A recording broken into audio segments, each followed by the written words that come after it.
For your safety, visit cdc.gov for the latest information and how the coronavirus may impact your life.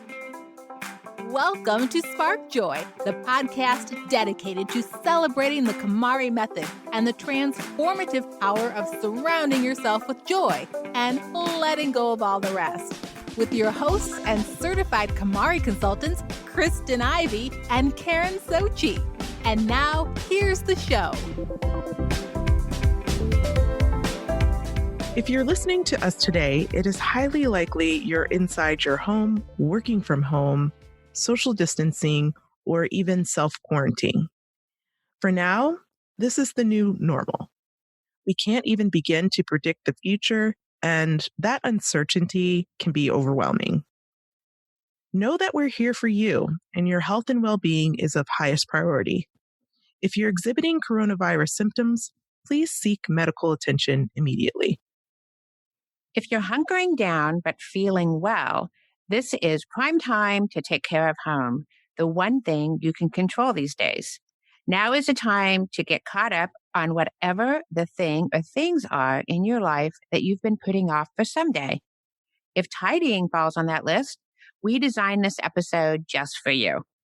Today, we're going to review physical and mental health safety considerations and our top 5 KonMari tidying tools to help you and your family put decluttering your home behind you so 100% of your focus is on navigating this challenging season. Let's start with your safety first. It never hurts to review the everyday preventative actions you should be taking, which include washing your hands frequently with warm water for 20 seconds, avoiding touching your eyes, nose, and mouth, staying at home when you're sick, covering your cough or sneeze with a tissue and then throwing that tissue in the trash, cleaning and disinfecting frequently touched objects and surfaces, and being prepared if your child's school or childcare facility is temporarily dismissed or for potential changes at your workplace. Remember to take additional precautions for those at highest risk, particularly older adults and those who have severe underlying health conditions. The CDC, that's the Center for Disease Control, has a checklist for individuals and families to help get your home ready for what's to come. This list includes tips like asking your neighbors what their plan will be, keeping surfaces disinfected, gathering emergency and community contacts. Choose a room in your home that can be used to separate sick household members from others. We'll link the full list of recommendations in our show notes.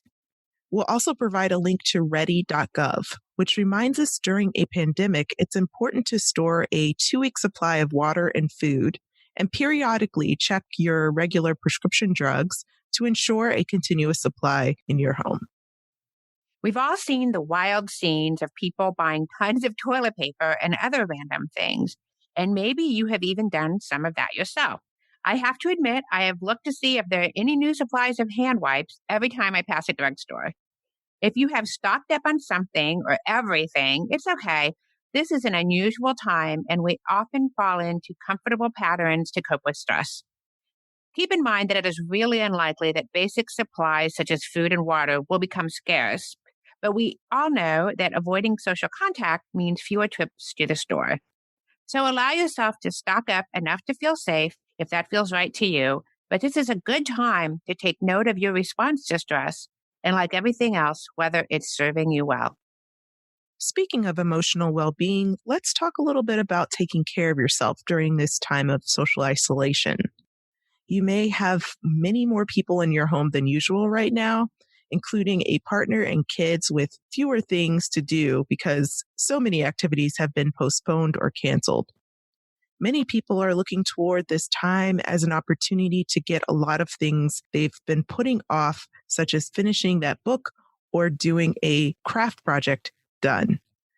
Maybe you're looking forward to binge watching a bunch of TV shows or movies or just relaxing. At first, staying at home more will feel like a novelty. You may find you even like it, but eventually you may begin to feel lonely and isolated. Certainly, if you live alone, this is even more likely. Loneliness and isolation can lead to depression, or it can make previous symptoms of depression even worse. Here are a few suggestions that may help. The phone and FaceTime are social isolation friendly. You could do a group chat with Skype or Zoom. Kristen and I use Zoom to record our podcast. This is a great way to check in with your older relatives as well. Check whether you are more irritable with the people who share your home these days. This is very likely to happen when you combine stress, uncertainty, and boredom. This will be a time to practice forgiveness and patience. And if things go off the rails a little bit, it's okay. Forgive yourself as much as others. It's okay to check into your social media accounts a little more than usual to stay current on the news, but avoid 24/7 news watching if possible. It may seem like nothing else in the world is happening right now, but it's important to seek out a little normalcy. I watch puppy and cute baby videos to unwind sometimes, and it does help. Volunteer. If you are symptom-free, you could offer to pick things up from the store for your neighbors, or even set up a phone calling tree to make sure everyone in your social circle is doing okay. Most communities are setting up food banks or other services to help those who may be in need. Take a walk. Since the coronavirus has hit about the same time the weather has changed, taking a walk can be a great way to relieve stress and get some fresh air. Just remember to stay about 6 feet away from others if at all possible. Don't forget the basics. If you are stuck at home, you may be tempted to stay in your PJs all day, neglect exercise, or find yourself snacking on junk food more than ever, or even drinking more alcohol out of boredom or loneliness. Try to maintain as much of a schedule as possible, even though things have changed so much. Working in your PJs gets old after a few days, but getting dressed and feeling fresh can really lift your mood. Finally, reach out for help. We live in a time of online therapy resources, so consider a virtual call with a therapist or see if your current therapist will visit with you over the phone. If you feel ready to try something new while you're social distancing, CNN released a great article listing creative ways to get social while limiting your contact with people and avoiding groups. It includes suggestions like take a virtual museum tour, learn a new language, get takeout to support your local and small businesses, make a new recipe, catch up on self-care, lean on technology, as Karen mentioned. And last but not least, they suggest doing the tough stuff, whatever you've been putting off, just doing that thing. And that means everything from your taxes to potentially your KonMari tidying event.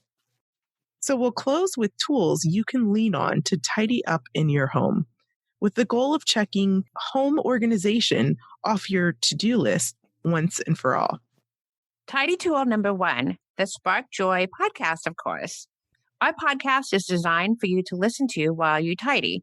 With over 120 episodes, we want to meet you wherever you are in your tidying journey. We focus on practical tips that address the details, subtleties, and nuances that may be standing in the way between you and a clutter-free home. If you are new to Spark Joy, we recommend checking out our most popular episode number 1, KonMari 101. Now more than ever, the importance of having a plan is very, very clear. So, in addition, head over to episode 73, How to Plan Your KonMari Tidying Journey Before You Dive In Too Deep. Also, as extreme cleanliness remains top of mind, check out Spark Joy episode 82 on spring tidying.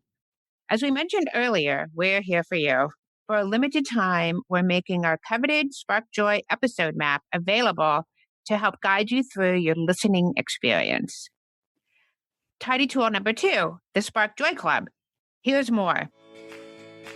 The question, does it spark joy, is a simple one, but not so easy to execute alone. Extend your tidying experience by joining the Spark Joy Club, our online community filled with our clients, fellow listeners, and KonMari enthusiasts ready to support your journey. If you find yourself buried under clothing, stuck on storage, or pointing fingers at untidy housemates or family members, we want to help you finish your tidying journey once and for all. Support the show at the Joy Riser level and receive access to our exclusive virtual community, as well as the Tidy Home Joy Journal, your #1 tidying companion. Visit sparkjoypodcast.com and click on Join the Club to get started. And now back to the show. Now is a perfect time to lean on crowdsourcing with a virtual tidying community committed to providing you with a safe space to address your unique tidying challenges.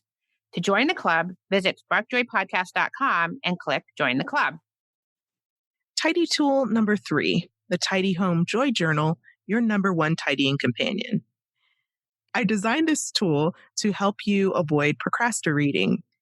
That's when you have to do the thing and you choose to read about how to do the thing instead of actually jumping in. I got really tired of hearing people say they'll start tidying once they read the life-changing magic of tidying up a few more times. So I designed a book that requires you to actively tidy in order for the information to even make sense. I've edited it for 2 years with my Chicago clients before releasing it publicly, and it debuted as an Amazon bestseller. It's available on Amazon to be delivered to your door, or you can join the Spark Joy Club at the Joy Sparker level and receive a copy of the journal, which is included in your membership. That's one more reason you should join the club. Tool number 4, virtual tidying.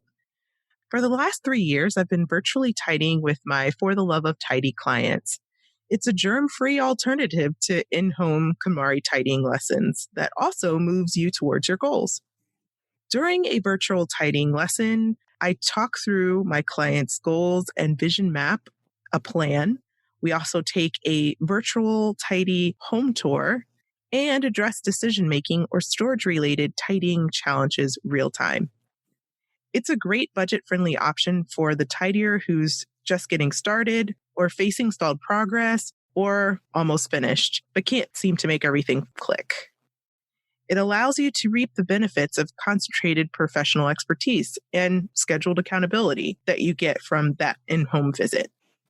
My clients log in with all kinds of problems and challenges, and they log out with a plan of action that supplements all their amazing solo tidying that they've done thus far. To get a taste of what virtual tidying is all about, follow For the Love of Tidy this month on Facebook, Instagram, and LinkedIn as I broadly share KonMari-themed tips you can implement in your home in 15 minutes or less every day.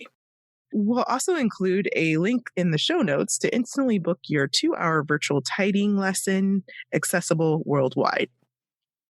Tidy tool number 5. The Serene Home does virtual sessions as well. We began with an assessment and a home tour using photos and video, and then we settled in for an hour of face-to-face virtual work. We sort out your vision and pull together an action plan. At the end of each call, I send you a recap and your follow-up steps. Of course, since I'm not there to do the work with you physically, there's a lot of self-motivation required, but I do check in with you via email to help you over any bumps in your progress. At the next call, we move forward after reviewing how things are going, and we continue on through the category. Generally, we work through a category during each call, but that depends on what you may need support with in particular. Also, I'll be sending out a newsletter later in the week with some additional ideas for making the most of this time. You can sign up for the newsletter on my website, theserenehome.com. That's all for now. We're going to go back to hunkering down in our neighborhoods and staying safe as possible in our homes. The show will go on. We'll continue to release episodes each and every Tuesday and meet with new guests, virtually, of course, in preparation for future episodes.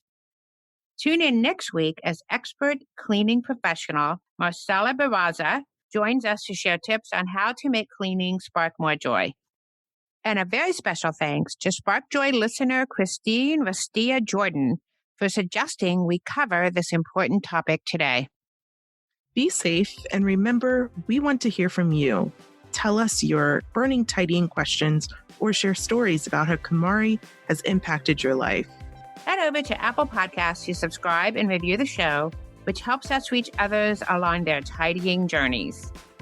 To extend your tidying experience, you can join the Spark Joy Club. Visit sparkjoypodcast.com and click Join the Club to become a member of the Spark Joy community, or join us on Facebook, Instagram, and Twitter. Thanks for tuning in. and we hope your day sparks joy.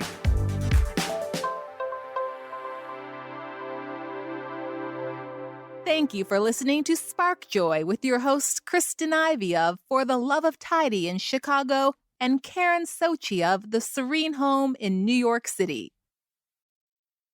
Spark Joy, the podcast, is not endorsed by or affiliated with KonMari Media, Inc. The opinions expressed on this episode represent the views of the co-hosts and guests alone and do not represent the corporate position of KonMari Media, Inc. or the KonMari consultant community.